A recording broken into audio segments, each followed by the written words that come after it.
Okay, well, my name's Margaret Bolton. I'm an independent consultant and I'm doing a piece of work for the campaign which is looking at the costs of loneliness and the financial costs of loneliness amongst older people.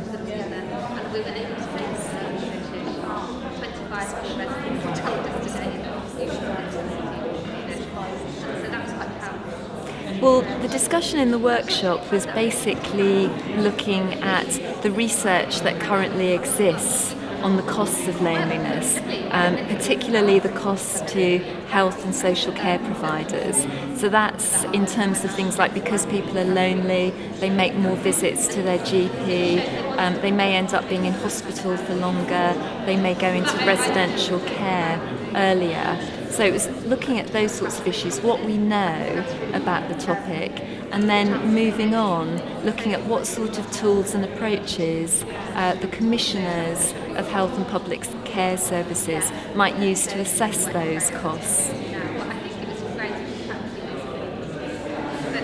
Sorry, that was a bit of a ramble. No, it's very concise.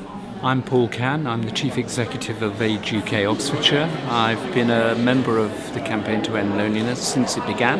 It's one of the founder members.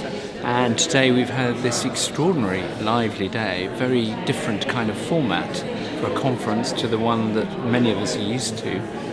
And we've had a really interesting variety of contributions. We've had the Health Minister, Norman Lamb, talking about how seriously he wants to take loneliness in integrated care. We had an inspiring example from Northern Ireland of the way in which we can track things like loneliness. I think I was really taken by a representative from Public Health England who talked about the need, talked very passionately about the need to change the agenda in public health, and I totally agree with that. And we've had very, very informal, loose, exciting sessions, breakout sessions. So for me, the issue is about where do we go from here? I personally think that it's about how we make that word partnership real. I think that partnership is a word that's often used, often abused. We all need to work in partnership. When we did a report called Safeguarding the Convoy, we talked about the idea of the four-leaf clover of the different people, the different agencies who all have a stake in loneliness. So we talk about what national government can do through its policies.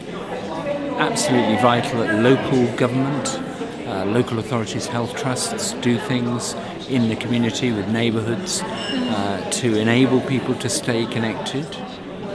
Communities are all important, bringing people together, but we have our own responsibilities. So it's individuals, communities, local government, national government. We're all players in that. And for me, the test of how we go forward is whether the health and wellbeing boards bring those partnerships together.